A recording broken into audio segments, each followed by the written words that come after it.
chosen one. Why do you keep waking up at 3:33 inches the morning? Why does that same song, the one that played at your mother's funeral, keep finding you in grocery store aisles, in taxicabs, in moments when you thought you were finally moving on? Why does your heart race every time you see those numbers? 11, 11, 4, 44, 12, 12. Like something unseen is tapping on your shoulder, whispering a language you were never taught to speak. Listen to me carefully, beloved. That wasn't coincidence. That was communication. You didn't stumble onto this message by accident. No, this is a divine interruption. Heaven rerouted your scroll, your search, your sleepless night, because there's something you were meant to hear. Something you've been missing.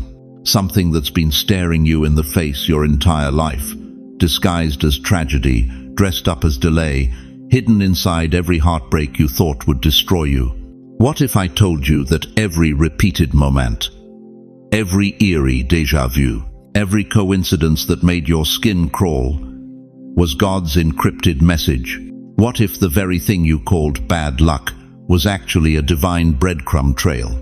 If you've ever felt that spine-tingling sense that knowing that God was trying to tell you something but you couldn't crack the code, I need you to do something right now.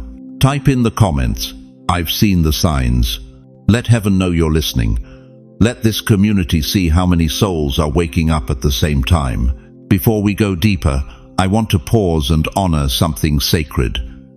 Thank you truly to every single one of you who has supported this message through super thanks. Your generosity means more than you know. You're not just giving. You're sowing seeds into a harvest that will feed hungry souls across this nation. Whether you give or not, I'm deeply grateful for your presence here, your time, your attention, your open heart. It all matters. Now, let me paint you a picture. An 82-year-old widow in Brooklyn, driving past the diner where her husband proposed 57 years ago. The radio crackles. Static. Then clear as crystal their song plays, the one they danced to at their wedding. She hasn't heard it in a decade. Her hands tremble on the wheel. A man in the Bronx alone in his recliner, flipping channels at midnight. He glances at the clock. Sunday and Central Sanfon. Again, for the 7th night in a row.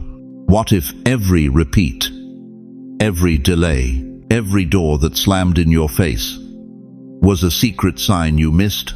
What if God never stopped speaking? You just didn't know his alphabet.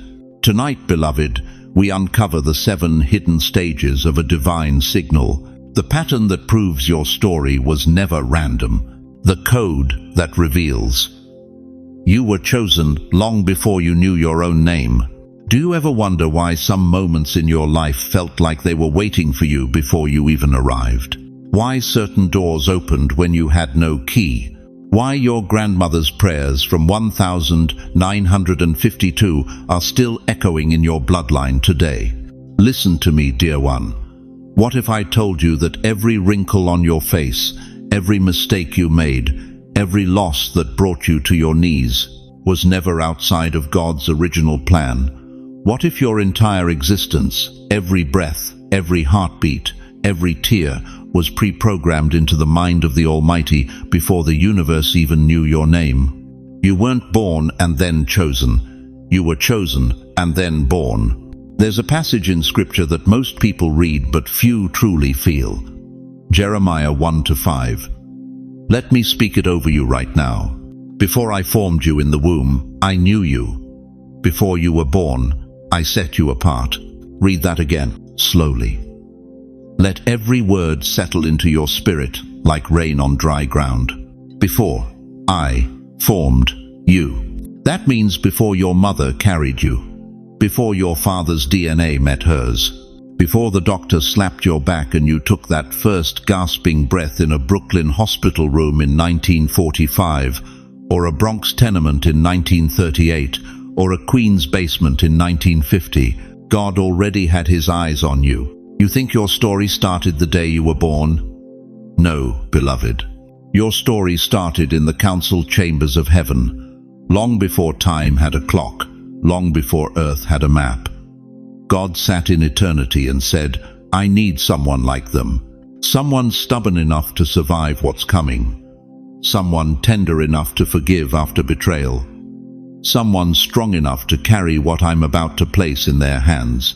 And he spoke your name into existence. Now here's where it gets deeply personal. Some of you are sitting there right now drowning in regret. You're thinking about the marriage that failed, the children who don't call, the career that crumbled, the dreams you buried in your 30s because life got hard and bills got real. You're 70, 75, 80 years old, and you're wondering, did I waste it all? Did I miss my chance? Let me shock you with the truth. Before the wrinkles, before the regrets, before the losses, you were already wired with divine GPS. You never got lost. You were always on the path, even when it felt like darkness.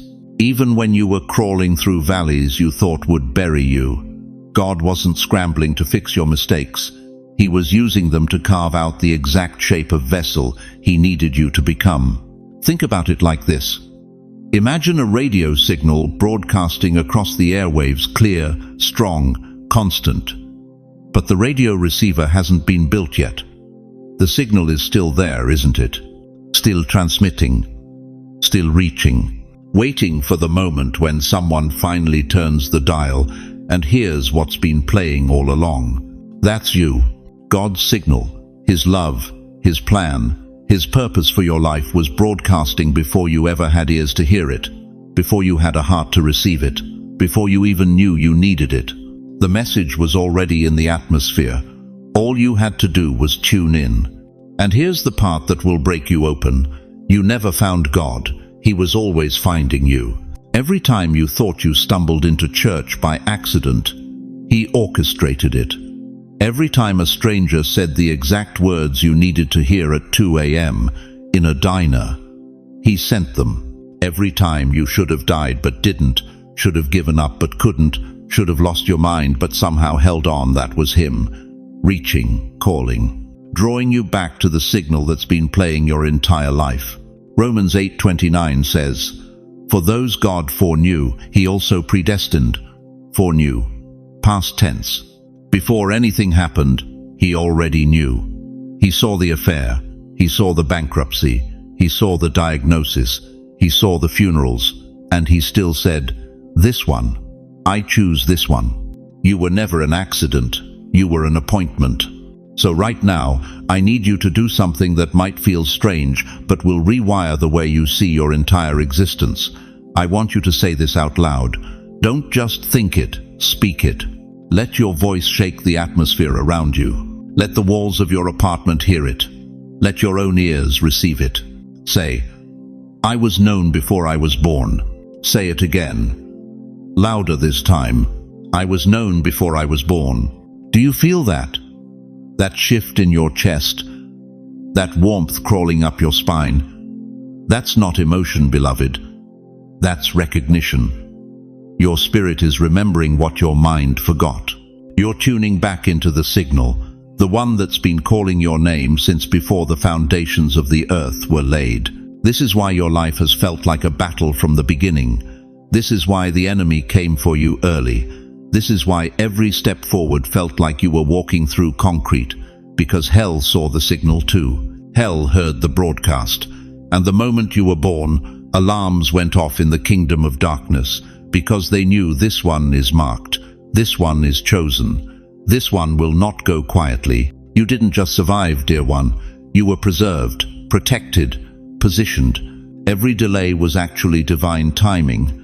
Every closed door was heaven redirecting you. Every heartbreak was removing what would have blocked the very thing you're stepping into right now.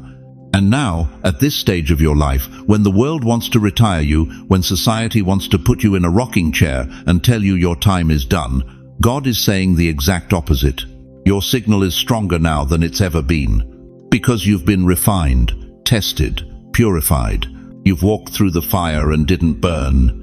You've crossed the valley and didn't drown. You've carried weight that would have crushed others, and you're still standing. That's not resilience, beloved. That's divine wiring. So the question isn't whether you missed God's plan. The question is, now that you know you've been on it all along, what are you going to do with the time you have left? Because every breath you take from this moment forward is not a countdown to the grave. It's a countdown to your greatest assignment. And that assignment, it's been waiting for you since before you were born. Now, if you thought that revelation was powerful, what I'm about to show you next will shatter every lie you've ever believed about accidents in your life. You know what nobody tells you about suffering? It's not random. It never was. That diagnosis that came out of nowhere and shattered every plan you had for retirement, the trip to Italy you'd saved 20 years for, the grandchildren you wanted to watch grow up, the garden you finally had time to tend that wasn't cruelty, that was communication. The funeral you sat through last winter, watching them lower someone you loved into frozen ground while your heart screamed that this wasn't fair, that they were too young, that God got the timing all wrong, that wasn't abandonment, that was assignment. The betrayal that blindsided you, the friend who spread lies, the child who stopped calling, the spouse who chose someone else after 43 years of marriage vows that wasn't the end of your story. That was the encryption key to your next chapter. Listen to me, beloved. Pain is God's braille. You only understand it by feeling it. The world taught you to avoid suffering, to medicate it, to pretend it away with forced smiles and Sunday morning performances. But heaven hides its most sacred instructions inside, the very thing that breaks you open. Because only broken soil can receive seed, only shattered alabaster can release perfume, only crushed grapes can become wine. You've been reading the wrong language your whole life. Every tear you cried at 2 a.m. when the house felt too empty, that was Morse code. Every sleepless night when the pain pills didn't work and the prayers felt like they bounced off the ceiling, that was divine dictation. Every moment you whispered, "I can't do this anymore," but somehow your heart kept beating anyway, that was God's signature, proving He wasn't done writing your story. Think about Joseph, 17 years old, with dreams bigger than his brother's jealousy could contain. They threw him in a pit, sold him like livestock, watched him disappear into slavery while they went home and lied to their father's face. Genesis 37 doesn't sugarcoat it. Joseph spent 13 years in hell, enslaved, falsely accused, forgotten in a prison cell while the world moved on without him. 13 years of watching his dreams die slow, agonizing deaths. But here's what Joseph couldn't see from inside that pit, from inside those chains, from inside that cell. God was engraving his next assignment into every injustice. The pain that tried to erase him was actually heaven, carving out capacity for a calling so massive it would save nations. Because 20 years later, when famine threatened to destroy Egypt and all the surrounding regions, Pharaoh didn't call for someone who'd lived an easy life. He called for someone who knew what it meant to survive the unsurvivable, someone whose pain had carved out a place for wisdom that comfort could never produce. Joseph didn't just become a leader, he became a deliverer. And every tear he cried in that pit, God collected it. Every prayer he whispered in that prison, heaven recorded it. Every moment he should have given up but didn't. That became the foundation of a legacy that still echoes through eternity.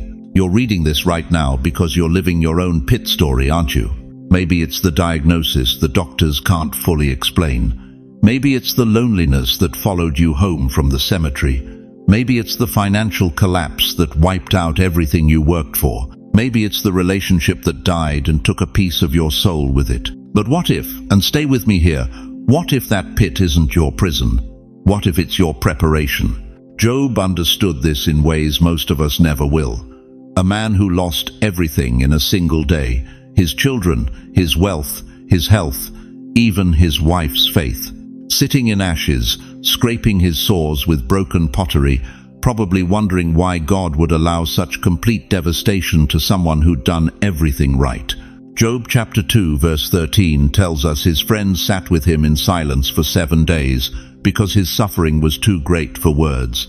7 days of wordless agony while heaven stayed silent and hell celebrated. But what Job didn't know, what he couldn't see from inside his ashes, was that his pain was being transformed into the most profound testimony of faith the world would ever witness. His suffering wasn't punishment. It was preparation for a revelation so powerful that thousands of years later, we're still reading his story and finding strength in his survival. Job 42:12 records the breakthrough. The Lord blessed the latter part of Job's life more than the former part. Not just restored, multiplied, doubled, because the pain that tried to destroy his faith actually refined it into something unshakable. The pain that tried to erase you was actually heaven engraving your next assignment. Read that again. Let it sink into the places that still hurt. Every loss taught you compassion for the grieving. Every betrayal taught you discernment for the next generation. Every financial struggle taught you that security doesn't come from bank accounts. It comes from the God who owns the cattle on 1,000 hills. Every health crisis taught you that your body may be failing, but your spirit is being renewed day by day. 2 Corinthians 4:16 wasn't written for the comfortable. It was written for you. Therefore we do not lose heart. Though outwardly we are wasting away, yet inwardly we are being renewed day by day. Your wrinkles aren't just signs of aging. They're proof you weathered storms that would have drowned weaker souls. Your scars aren't marks of defeat. They're medals of honor from battles you survived when heaven and hell both watched to see if you'd quit. Your tired bones aren't evidence you're done. They're testimony that you're still standing when everything tried to knock you down. If you've survived what should have destroyed you, I need you to do something right now. Don't just nod your head. Don't just think it. Declare it. Type in the comments, "Still standing by grace." Let the angels see it. Let heaven record it. Let this community of warriors know they're not alone in their survival story. Because your testimony isn't just for you, it's ammunition for someone else's battle. The widow in Brooklyn, who's wondering if life is worth living without her husband of 57 years, needs to see that you made it through. The man in the Bronx who just got the cancer diagnosis needs to know that God is still faithful on the other side of fear. The grandmother in Queens who feels forgotten by her own children needs to witness that your worth isn't determined by who remembers you, it's determined by who created you. Your pain wasn't wasted, it was weaponized. And now, right now, you're standing at the edge of revelation. Everything you've suffered is about to make sense in ways your mind can't yet comprehend, but your spirit is already beginning to recognize. Because if pain was the classroom where heaven taught you its sacred language, what happens when you finally learn to read the message written in your scars? You thought you were stuck. You weren't stuck. You were staged. Listen to me, beloved. I know what you've been carrying. I know about those decades you spent in what felt like God's waiting room. That season after your husband died, when the silence in your home was so loud it drowned out your prayers. Those years after retirement, when you thought your purpose had been put out to pasture. That diagnosis that made you feel like your story was ending instead of unfolding. You called it delay. Heaven called it delivery. See, you've been looking at your life like a travel itinerary gone wrong. Flight cancelled, destination delayed, dreams rerouted, and you sat there in the terminal of your own existence, watching everyone else board their blessings while you stayed stranded with a ticket that seemed to lead nowhere. But what if I told you that what looked like a layover was actually a divine repositioning? What if that airport delay wasn't God forgetting your flight number, it was Him changing your gate, because the first destination would have destroyed you. You thought you were stuck. You weren't stuck. You were staged. Think about Joseph, 17 years old, dreaming dreams that promised a throne. But before the crown came the pit, before the palace came the prison. Genesis 39-41, read it yourself. 13 years of his life looked like one cosmic mistake, sold by his brothers, falsely accused by Potiphar's wife, forgotten by the cupbearer who promised to remember him. 13 years. That's longer than some marriages last. longer than most careers survive, long enough to convince any rational person that God had moved on to someone else's story. But here's what Joseph didn't see while he was rotting in that Egyptian dungeon. Every single day of delay was a download of wisdom he'd need to save nations. Every betrayal was teaching him discernment. Every injustice was building the character required to manage an empire. The prison wasn't punishment, it was preparation in disguise. And you, chosen one, you've been in your own prison, haven't you? The prison of widowhood, where every anniversary feels like a funeral. The prison of aging, where society treats you like expired goods. The prison of illness, where your body became your enemy. The prison of financial struggle, where you worked 40 years and still can't rest. You thought you were stuck. You weren't stuck. You were staged. Because here's what the enemy never wanted you to figure out. Delay is not denial, it's divine choreography. God wasn't ignoring your prayers. He was orchestrating your promotion. Habakkuk 2-3 says it plain as day. For the vision awaits its appointed time. It hastens to the end, it will not lie. If it seems slow, wait for it. It will surely come. It will not delay. Did you catch that? It will not delay. That means every second you thought was wasted, God was using it. Every year you thought was stolen, heaven was investing it. Every moment you felt abandoned, you were being positioned for something so precise, so powerful, so perfectly timed that if it had come one day earlier, you wouldn't have been ready to carry it. You've been sitting in waiting rooms your whole life, watching the clock, wondering when your name would be called. But what if those waiting rooms were actually war rooms? What if every silent season was God training you in spiritual warfare you didn't even know you were winning? That's why you survived what should have killed you. That's why you're still breathing when weaker people gave up. That's why your faith didn't die, even when everything around you did. You thought you were stuck. You weren't stuck. You were staged. And now, right now, this very moment, the staging is complete. The curtain is about to rise. The delay has served its purpose. And what's about to be released in your life will make every tear you cried in secret worth it. Every sleepless night will make sense.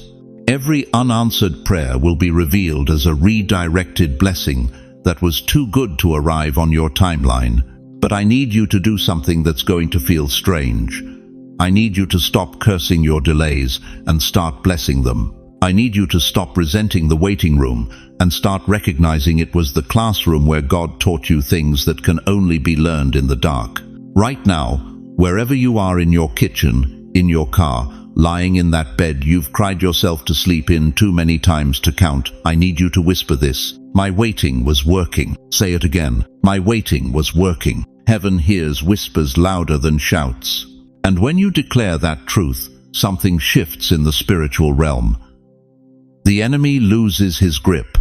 The lie loses its power. And you step into a clarity that changes everything. You thought you were stuck. You weren't stuck. You were staged. And the stage is set. The lights are coming up. The audience of heaven is leaning forward. Because what God is about to do through you, a widow, a retiree, someone the world wrote off as past their prime, it's going to shock the earth and silence hell. Your delay wasn't denial. It was divine choreography. Every step, every stumble, every season of silence, it was all part of the dance. And now the music is about to change.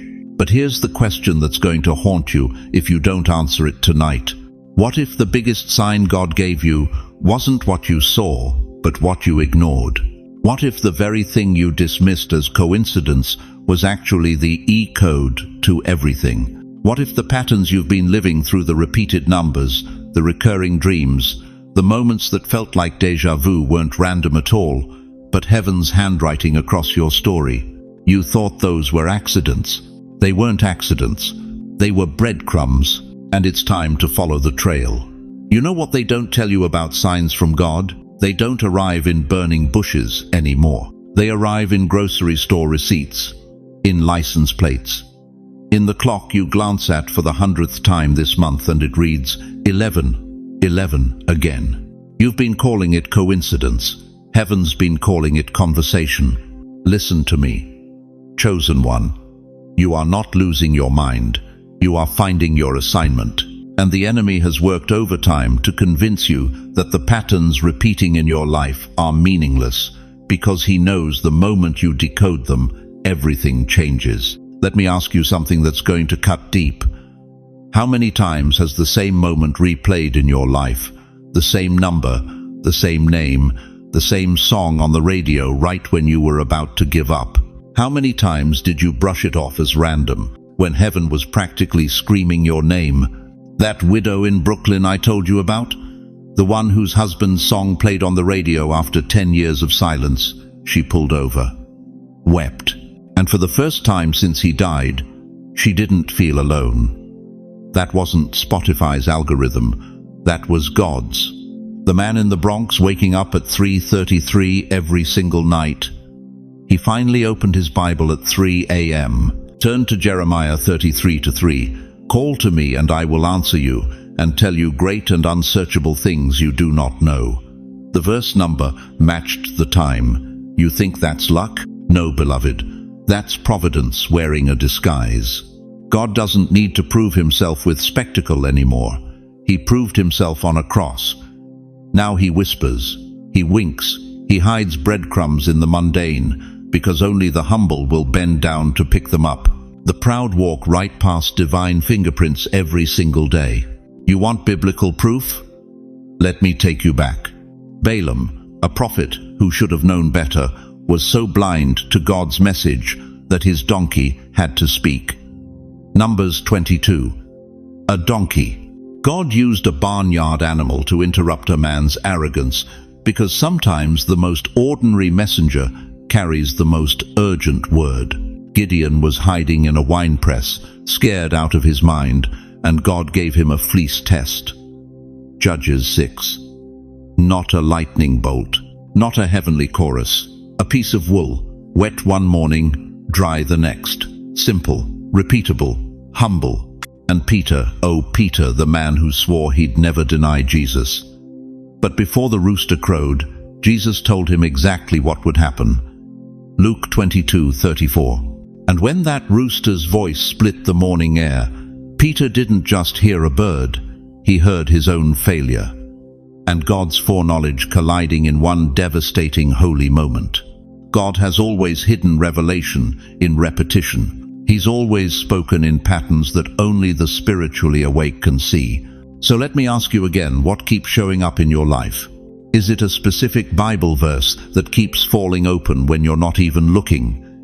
Is it a stranger who says the exact thing you needed to hear at the exact moment you needed to hear it? Is it a dream that won't let you go, no matter how many years pass?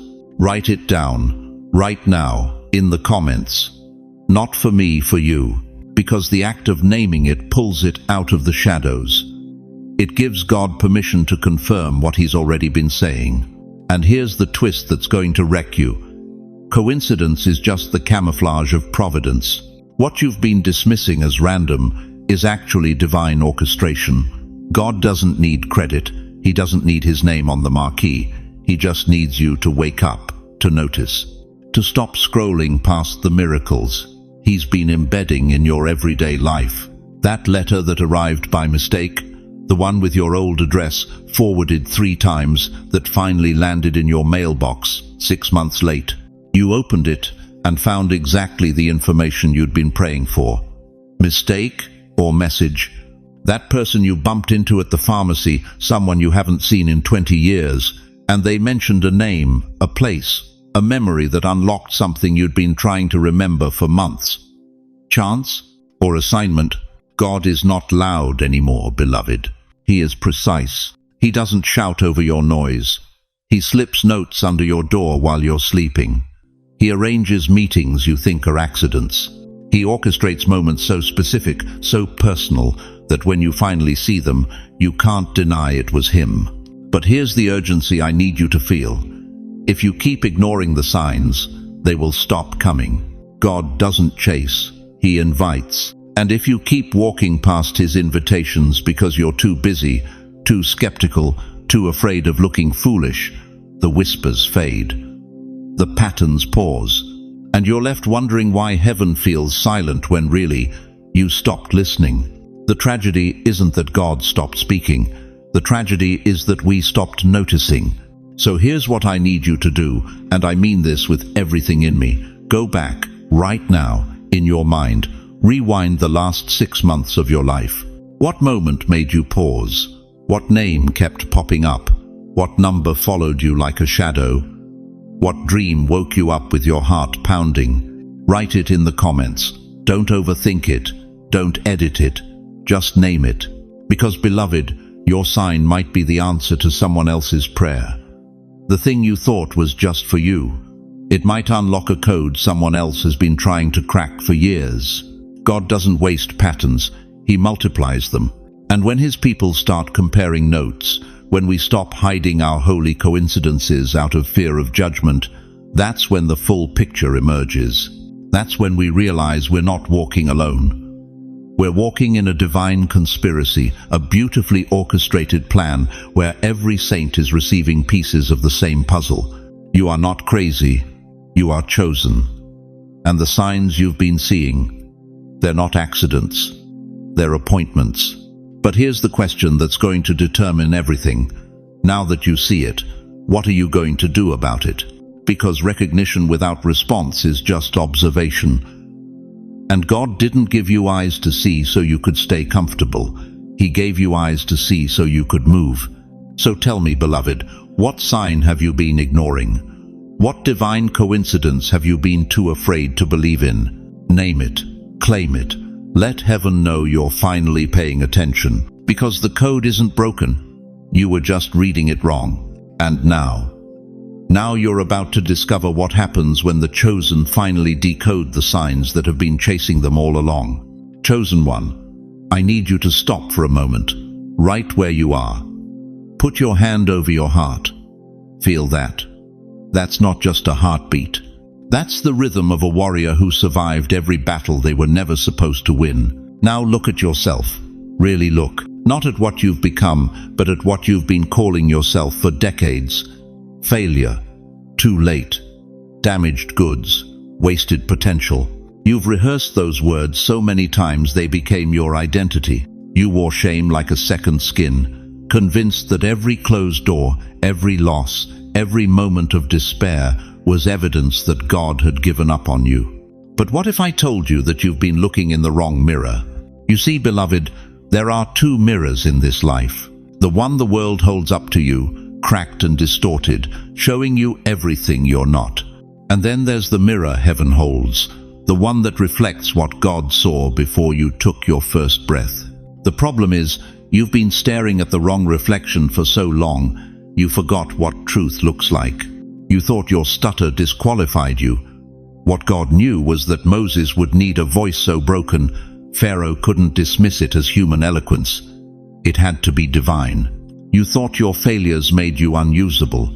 What God knew was that every fall was teaching you how to rise with authority no comfortable person could ever carry. You thought you were too old, too scarred, too ordinary. What God knew was that diamonds are only formed under crushing pressure, and you, dear one, have been in the refiner's fire longer than most, because what he's making out of you is priceless. Here's the truth nobody tells you. The sculptor doesn't panic when the chisel hits the marble. He knows every strike, every chip, every piece that falls away is necessary. You've been feeling the chisel your whole life, thinking you were being destroyed, when all along you were being sculpted into a masterpiece. You called it failure. Heaven called it formation. You called it rejection. God called it redirection. You called it the end. He called it the beginning of something you couldn't have carried in your old form. But the enemy knew this. That's why he gave you a counterfeit mirror.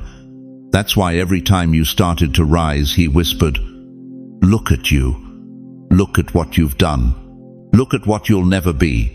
He needed you focused on the wrong reflection because he knew the moment you saw what God saw, the game was over. Think about it. Why has self-doubt been your longest relationship? Why has shame followed you like a shadow you can't shake? Because hell understands something most believers don't. The greatest weapon against a chosen one isn't external attack. It's internal agreement with a lie. Every time you looked in that cracked mirror and said, "I'm not enough," you were partnering with the very voice that tried to destroy you. Every time you rehearsed your mistakes instead of your miracles, you were holding the chisel yourself, striking at the very image God was forming. But tonight, that ends.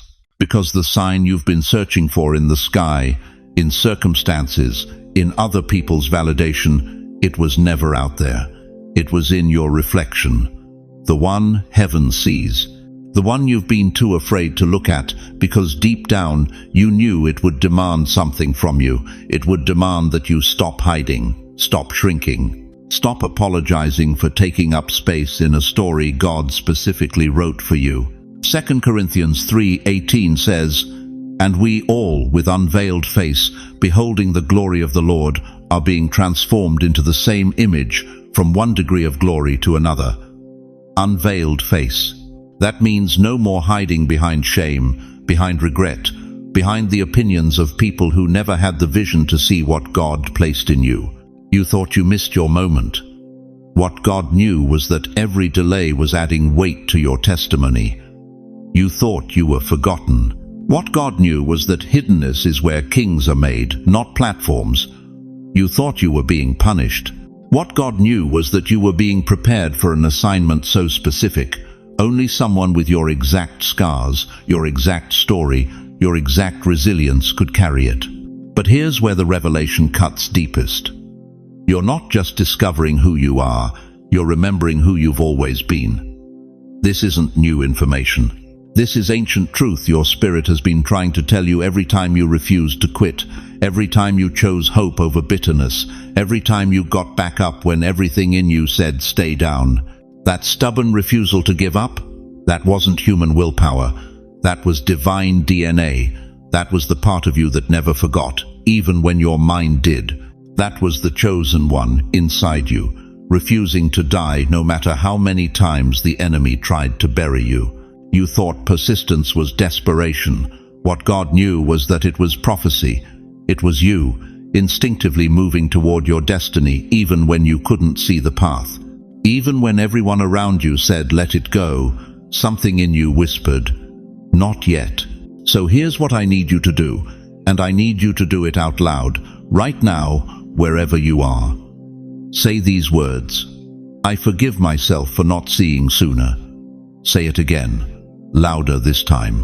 "I forgive myself for not seeing sooner." That's not just a prayer, beloved. That's the sound of the blindfold falling. That's the cracked mirror shattering. That's you stepping into the reflection heaven has been holding up your entire life. Because the moment you forgive yourself for being human while carrying a divine assignment, everything shifts. The shame loses its grip. The lies lose their power. And what God always knew about you finally becomes what you know about yourself. You are not who they said you were. You are not what your circumstances tried to make you. You are exactly who heaven declared before time began. Marked, chosen, unbreakable. But knowing this changes nothing if you don't act on it. Because revelation without response is just information. And you weren't brought to this moment for information. You were brought here for transformation. So the question that will determine everything is this. Now that you've seen the real mirror, now that you know what God knew all along, will you finally stop arguing with your identity and start walking in it? You know what breaks my heart, beloved? It's watching God's chosen ones sit at their kitchen tables every morning, pouring that same cup of coffee, staring out that same window, completely unaware they're standing on holy ground. You think miracles look like lightning and thunder, like angels with trumpets, like Red Seas parting down the middle of Fifth Avenue. But that's not how heaven works anymore. Not in your life, not in mine. God stopped shouting when you stopped listening to whispers. Let me tell you something that's going to shake you awake. That morning coffee you've been drinking for 47 years, the one you make exactly the same way every single day, 2 sugars, splash of cream, same chipped mug your daughter gave you in 1987. That's not routine, dear one. That's ritual. That's communion. That's God meeting you at 6:15 a.m. before the world wakes up, saying, I'm still here, you're still mine, we're still doing this together. You just never knew you were praying. In Luke chapter 24, 2 disciples walked 7 miles with Jesus and didn't recognize him. 7 miles. They talked about scripture, about prophecy, about everything they'd lost. And the whole time, the answer was walking right beside them. It wasn't until Jesus broke bread at their table that their eyes opened. The Bible says, then their eyes were opened and they recognized him. The miracle wasn't in the moment. The miracle was in the mundane. That's you, chosen one. You've been walking with Jesus through grocery store aisles, arguing with him about your arthritis, complaining to him about your ungrateful kids, begging him to make sense of why you're still here when everyone you love is gone. And the whole time, he's been breaking bread with you. In the checkout line, in the pharmacy waiting room, in that recliner where you fall asleep watching Jeopardy every night at 7:30. You were never waiting for a miracle. You were walking inside one. Think about it. Why did you survive that heart attack in '03 when the doctors said you wouldn't? Why did that check show up in the mail the exact day your lights were about to be shut off? Why does your granddaughter call you every Sunday at 2 p.m. like clockwork, right when the loneliness starts to choke you? Coincidence? No, beloved. That's God writing miracles in lowercase letters. See, the enemy convinced you that if it doesn't look supernatural, it's not spiritual. If it doesn't feel massive, it doesn't matter. But that's the lie that's kept you blind your whole life. Because while you were waiting for burning bushes, God was lighting candles. While you were begging for voices from heaven, he was whispering through your neighbor who brought you soup when you had the flu, through the nurse who held your hand during chemo, through the stranger at the diner who paid for your meal and disappeared before you could say thank you. Those weren't random acts of kindness, dear one. Those were divine assignments. Every single person who showed up at the exact right moment, that was an angel in blue jeans. Every door that closed to protect you from what would have destroyed you, that was God's hand, not bad luck. Every delay that frustrated you was actually perfect timing you couldn't see yet. You've been living inside, answered prayers, and calling them accidents. But here's what's about to change everything. Starting today, you're going to see it. You're going to recognize him in the breaking of your daily bread, in the hug from your great-grandson, in the sunset you almost scrolled past, in the old hymn that came on the radio and made you cry for reasons you couldn't name. That wasn't nostalgia, beloved. That was remembrance. Your soul remembering what your mind forgot. That you are seen, you are known, you are held. Right now, I want you to do something. In the comments below, tell me one everyday blessing that now looks like a sign. One small thing you took for granted that you now see was God all along. Let's flood this space with proof that miracles never stopped.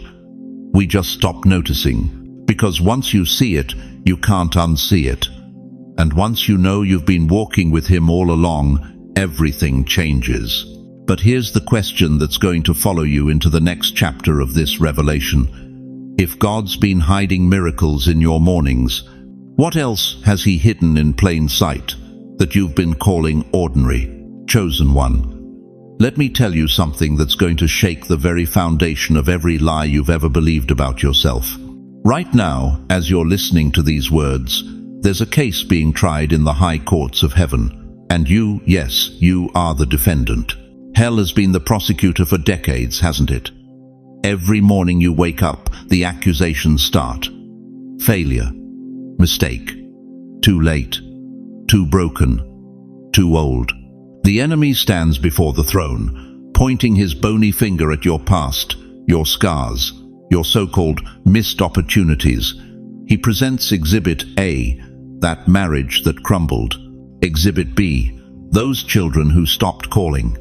Exhibit C, that dream you buried 40 years ago because someone told you it was foolish.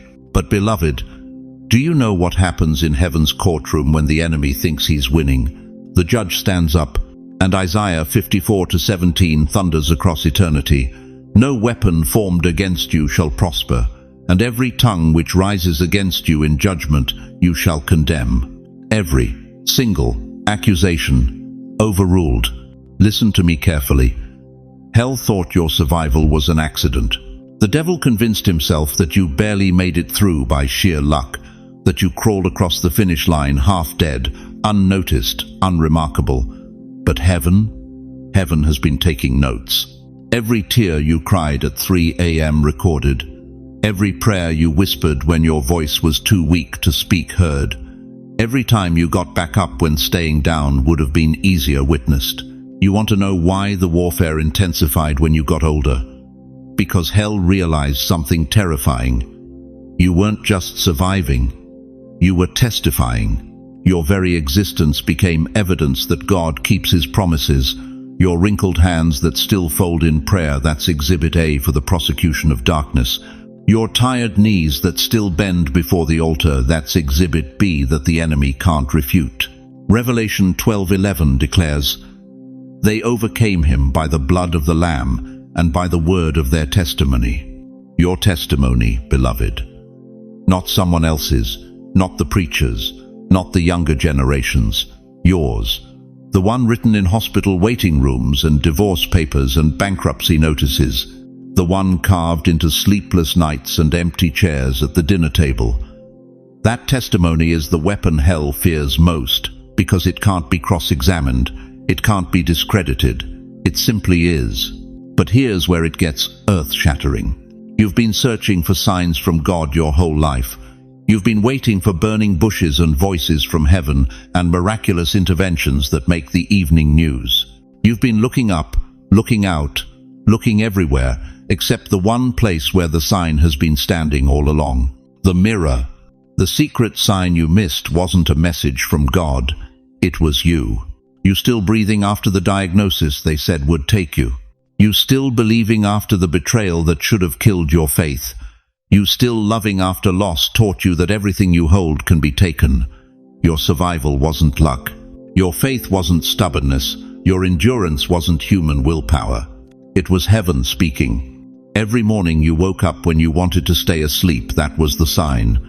Every time you chose forgiveness when bitterness was easier, that was the sign. Every moment you whispered, "I trust you, God," when circumstances screamed otherwise, that was the sign the world has been waiting for. You think miracles are about the Red Sea parting. Beloved, you've been parting seas of grief, oceans of disappointment, floods of doubt for 70, 80, 90 years. You are the miracle. The courtroom is silent now. The verdict is in. Hell's accusations dismissed. Every charge dropped. Every weapon diffused. Because the evidence doesn't lie. You're still here. You're still standing. You're still believing. And that, chosen one, is proof that heaven never stopped speaking. Now stand up, right where you are. I don't care if you're in your living room or your bedroom or sitting in your car.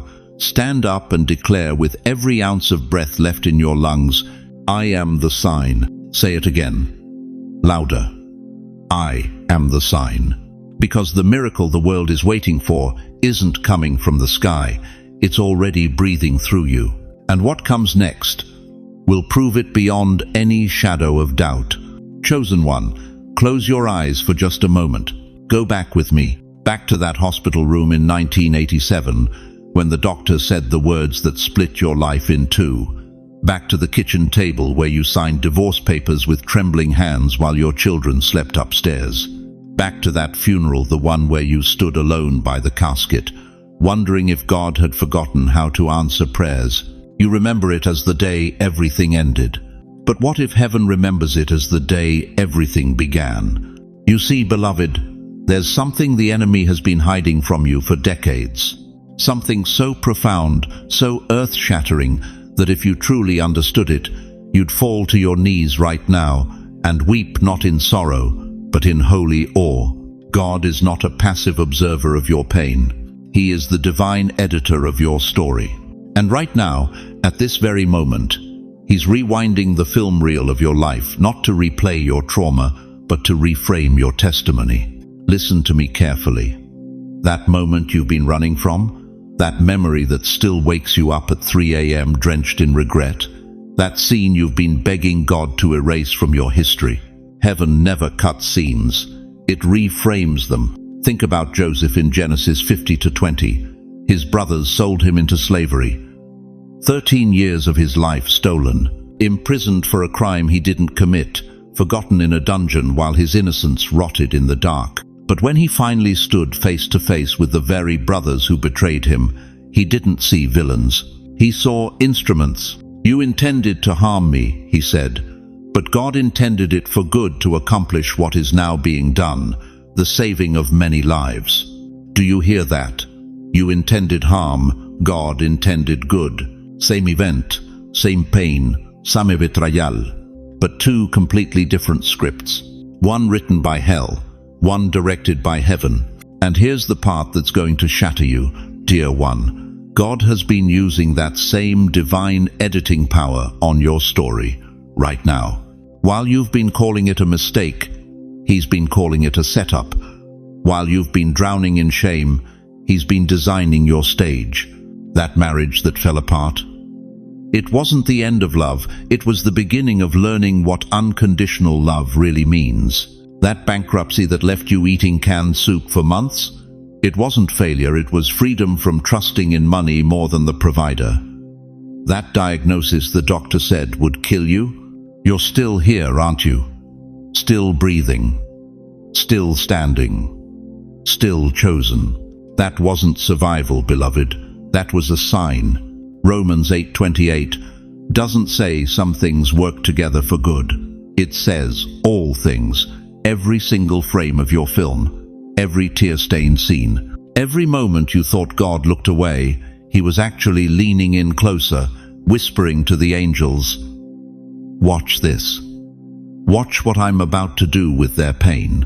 But here's where it gets personal. How many of you right now are sitting there thinking, "You don't know what I did. You don't know the choices I made. You don't know the people I hurt." You're right. I don't, but God does. And He's still rewinding your story. Because heaven's real doesn't just reframe your victories, it redeems your failures. David, adulterer, murderer, liar, called a man after God's own heart. Peter, denier, coward, betrayer, given the keys to the kingdom. Paul, terrorist, persecutor, destroyer of the church, became the greatest apostle who ever lived. God didn't erase their past. He rewrote their future using the ink of their pain. That one night you thought broke you, the night you swore you'd never recover from, the night shame wrapped around your throat so tight you didn't think you'd see morning, that night didn't break you, chosen one. It broke the curse. It shattered the generational cycle of silence. It demolished the demonic lie that you were too far gone. It obliterated every contract hell thought it had on your bloodline. You've been looking at that moment through the lens of regret, but God has been looking at it through the lens of redemption. Isaiah 55:8-9. "For my thoughts are not your thoughts, neither are your ways my ways, declares the Lord. As the heavens are higher than the earth, so are my ways higher than your ways, and my thoughts than your thoughts." You thought that memory was evidence you weren't chosen. God is using that same memory as proof that you are. Because only someone marked for greatness gets attacked that viciously. Only someone carrying generational breakthrough gets targeted that early. Only someone destined to set captives free has to first experience what bondage truly feels like. Your pain wasn't pointless. It was prophetic. Right now, I need you to do something that might feel impossible. I need you to stop seeing that moment as the thing that defined you and start seeing it as the thing that refined you. Every ounce of suffering you endured has been converted into spiritual currency. Every tear you cried has been stored in heaven's bottle. Every night you didn't think you'd survive has been recorded as evidence of the warrior you were becoming. God doesn't waste pain, beloved. He weaponizes it. That widow who lost her husband of 47 years, she's not broken. She's a bridge to every other widow who thinks grief will kill them. That man who battled addiction for 30 years and finally got free, he's not damaged, He's a deliverer for the next generation drowning in the same chains. You are not the victim of your story. You are the victor who rewrote it. And if this is landing in your spirit right now like lightning hitting dry ground, if something ancient inside you is waking up and whispering, yes, I need you to do something, whisper it out loud, right where you are. God, show me the reframe. Not tomorrow, not when you feel ready. Right now, because that prayer, those 5 simple words, reopens your eyes to old miracles in new light.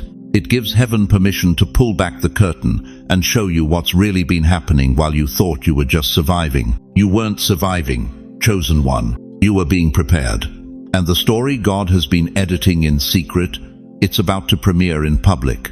But here's the question that will determine everything. Now that you know heaven has been rewriting your pain into power, your mess into a message, your test into a testimony, what are you going to do with the script you've been given? Chosen one, let me ask you something that's going to stop you cold. Why do the same numbers keep following you?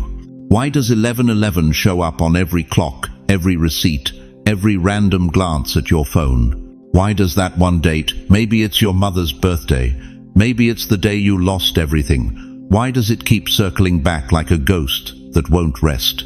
You've tried to ignore it, you've told yourself it's just your mind playing tricks, but deep down, in that quiet place where truth lives, you know better. You know there's something more. And tonight, beloved, I'm going to tell you exactly what that something is. Because what you've been calling coincidence, heaven calls communication. Listen carefully. In the beginning, God didn't create chaos, He created order. Genesis 1 shows us a God who speaks in patterns day and night, evening and morning, seed and harvest. Everything moves in rhythm. Everything repeats with purpose. The sun rises, the tide ebbs and flows. Your heart beats in perfect time without you thinking about it. This is how God designed the universe, not random, but rhythmic. And Psalm 19:2 tells us, day after day they pour forth speech. Night after night they reveal knowledge.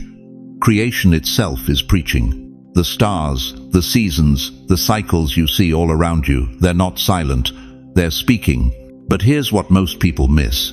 God doesn't just speak in words, He speaks in patterns.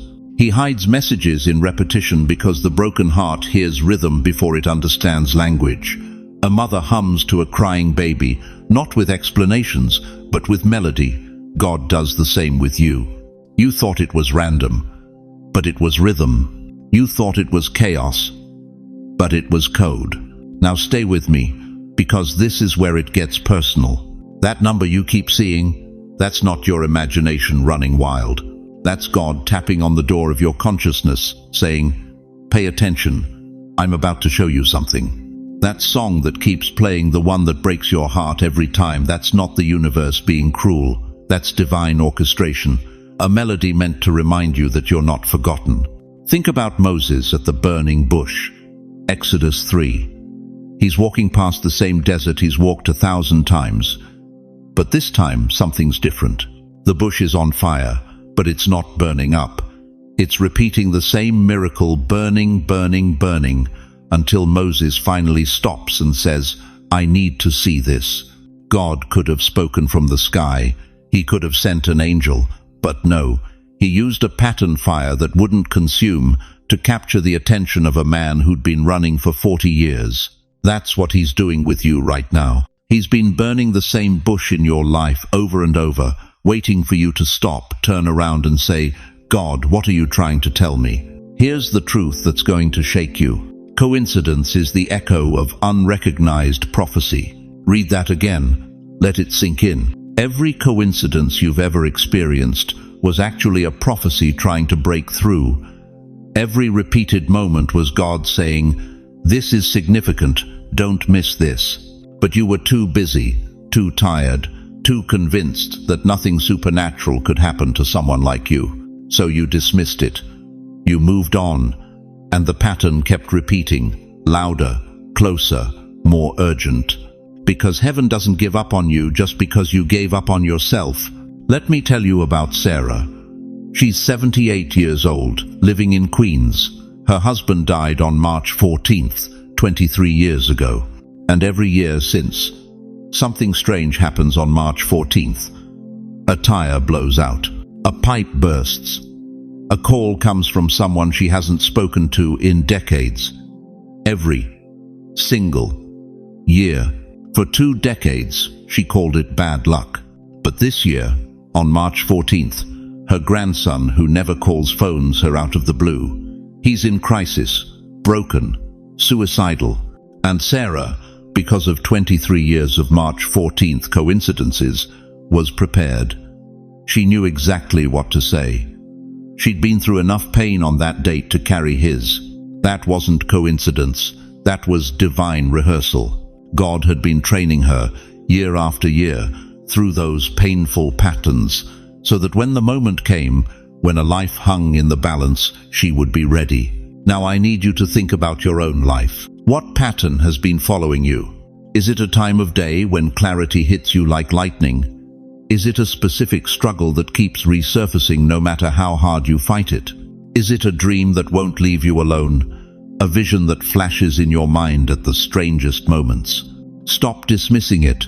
Stop running from it.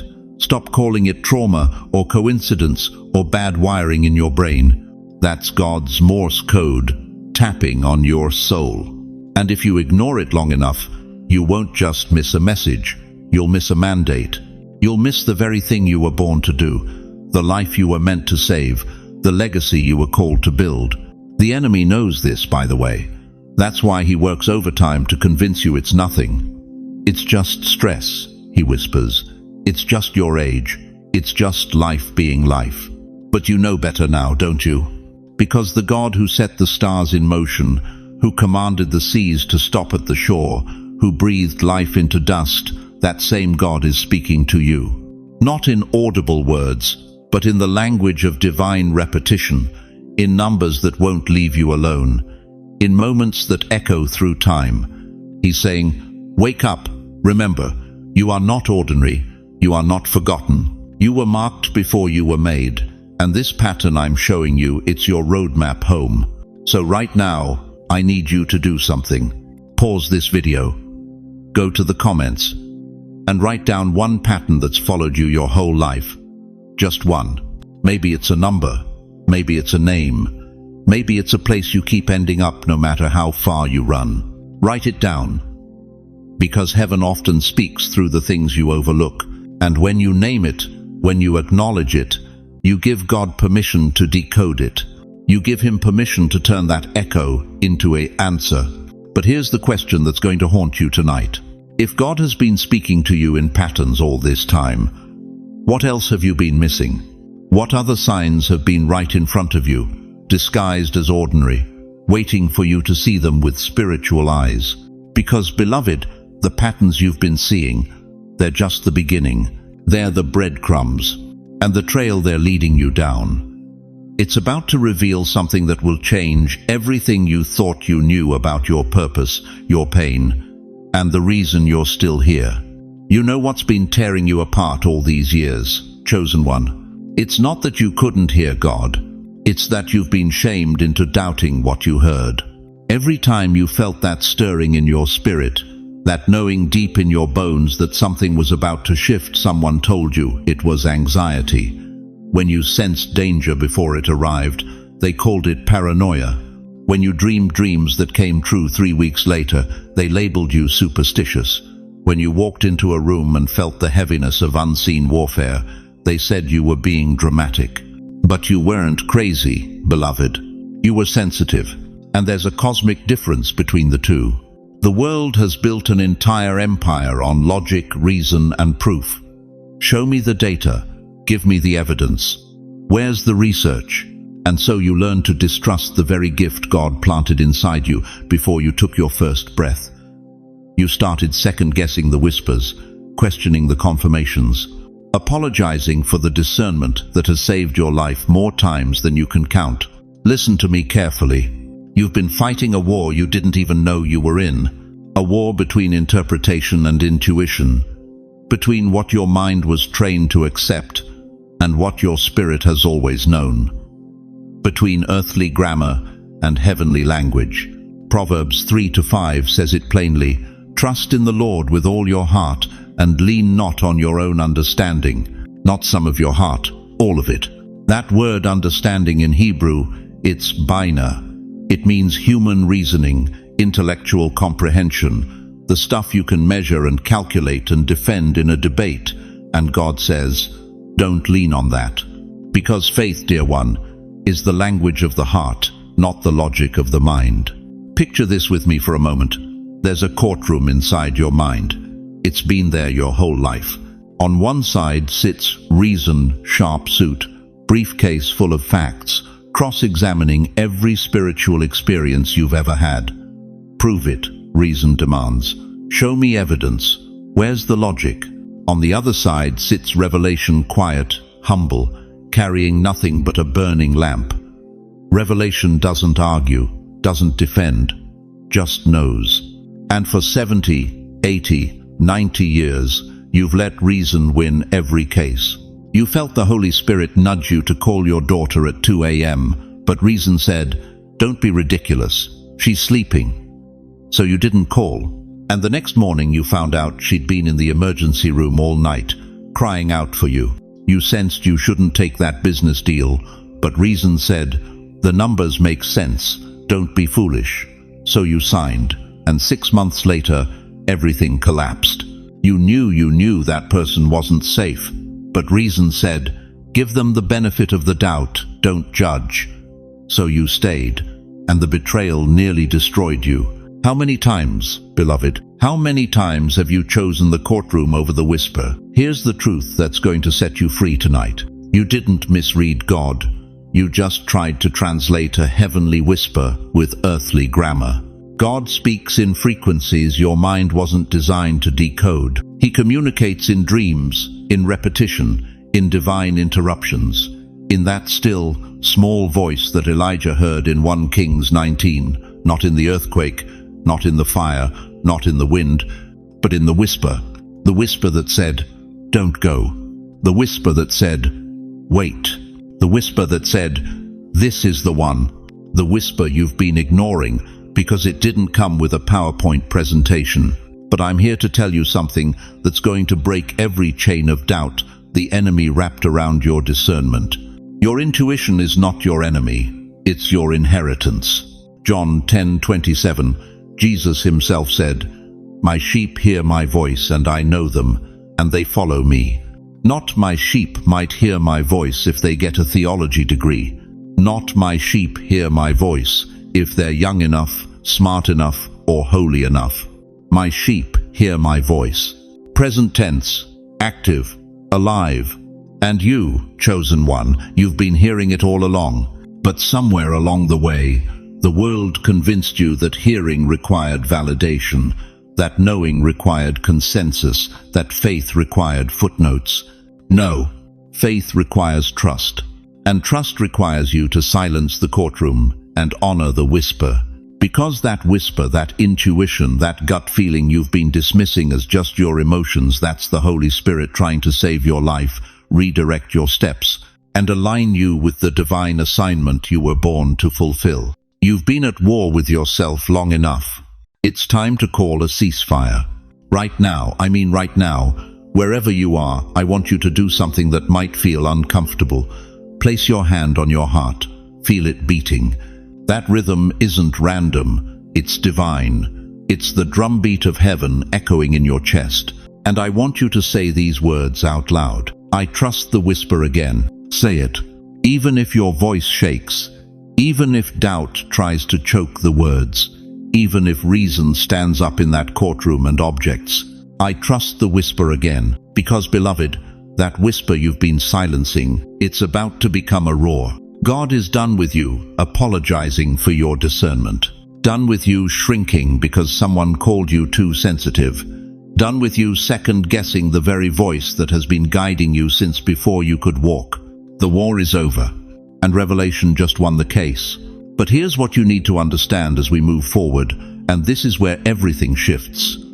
The reason you've been under such fierce attack, the reason the whisper has been so hard to hear, is because what you're about to step into requires a level of spiritual clarity the enemy cannot afford for you to have. What if I told you that the sign you missed wasn't a sign at all? What if it was a test? Chosen one, as we come to the close of this sacred moment together, I need you to hold on to 3 eternal truths that will anchor your soul in the days ahead. First, the signs you've been seeing were never accidents. They were appointments, divine breadcrumbs leading you back to the truth of who you are and whose you are. Every repeated number, every prophetic dream, every whisper in your spirit that wouldn't go silent, that was God refusing to let you forget that you were marked before you were made. Second, you didn't misread God's voice. You just tried to translate heaven's language with earth's limited vocabulary. But today, the war between your logic and your spirit ends. Today, you give yourself permission to trust the whisper again, because that whisper has been right more times than you've given it credit for. And third, the secret sign you thought you missed. You didn't miss it. You're living in it right now. This very moment, you hearing these words, your heart stirring, your spirit waking up, this is the sign, the confirmation, the divine interruption that says, your story is not over, and neither is God's faithfulness. But beloved, I need you to hear something deeper than doctrine, deeper than scripture, deeper than any message I could ever deliver. You are not walking this road alone. I don't care how silent the nights have been.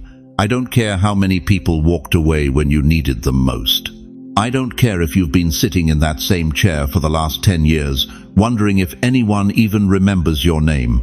God has not forgotten you, not for 1 second, not for 1 breath. Right now, this very moment, the same God who carved mountains and set stars in motion is working behind the scenes of your life, moving pieces you cannot see, opening doors you haven't discovered yet, orchestrating divine appointments that will leave you breathless when they unfold. And you're not just surrounded by His presence, you're surrounded by a family. Right here, thousands of souls who understand your struggle because they've walked the same valleys, who recognize your pain because they've cried the same tears, who celebrate your breakthrough because they know what it cost you to get here. This isn't just a YouTube channel, dear one. This is a community of the called, a tribe of the chosen.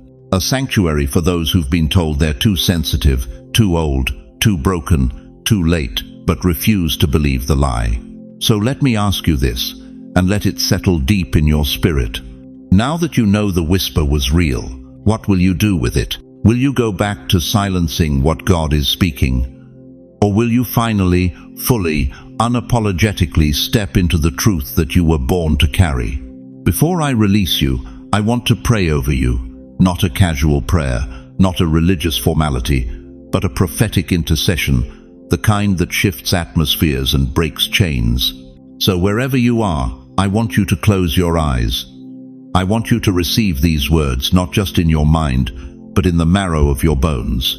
Heavenly Father, I come before you now with a heart full of reverence and a spirit burning with holy urgency. I lift up every precious soul who has stayed with us through this entire message.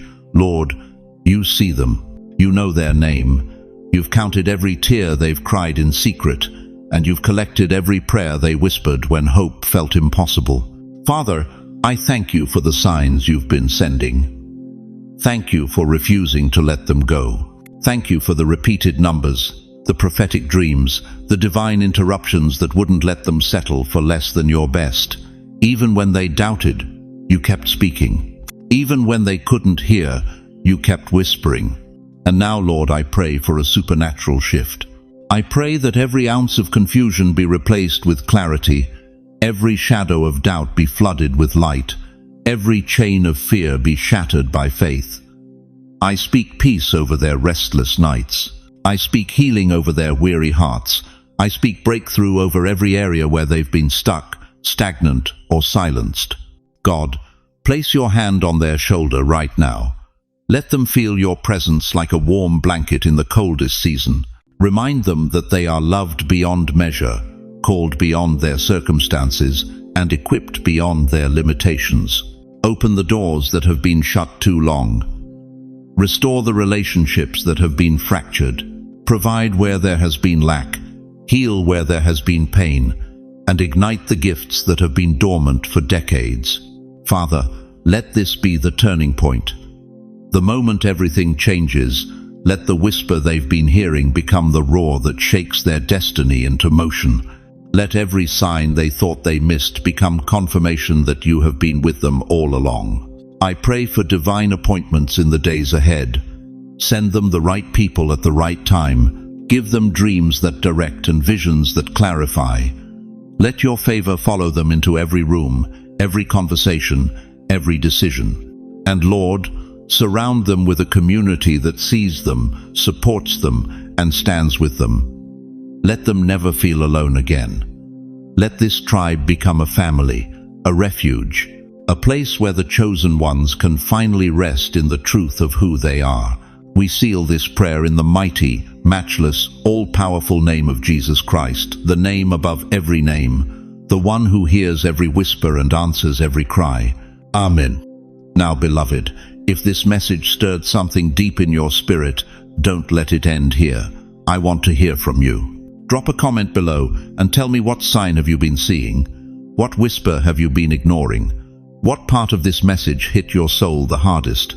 Your testimony might be exactly what someone else needs to hear. Your breakthrough might be the confirmation another chosen one has been waiting for. So don't hold back. Share your story. Ask your questions. Let this community surround you with prayer and encouragement. And if you know someone, a friend, a family member, a neighbor who's been seeing signs they can't explain, who's been hearing whispers they're afraid to trust, share this video with them. Don't let them walk another day thinking they're alone or that they're losing their mind. Remind them that God is speaking and that there's a whole family here ready to walk with them. If this is your first time here, welcome home. Hit that subscribe button and turn on notifications, because this journey is just beginning. Every week, we're diving deeper into the mysteries of your calling, unpacking the prophetic signs in your life, and building a movement of awakened souls who refuse to stay silent. Thank you from the depths of my heart for staying with me until the very end. Your time is precious, and you chose to invest it in seeking God's voice. That tells me everything I need to know about your heart. You're not here by accident. You're here by assignment. The whisper you've been hearing, trust it. The sign you thought you missed, you're standing in it.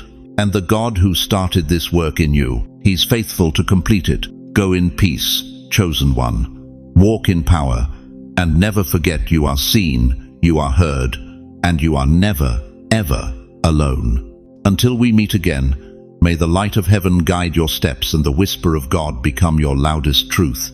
Amen.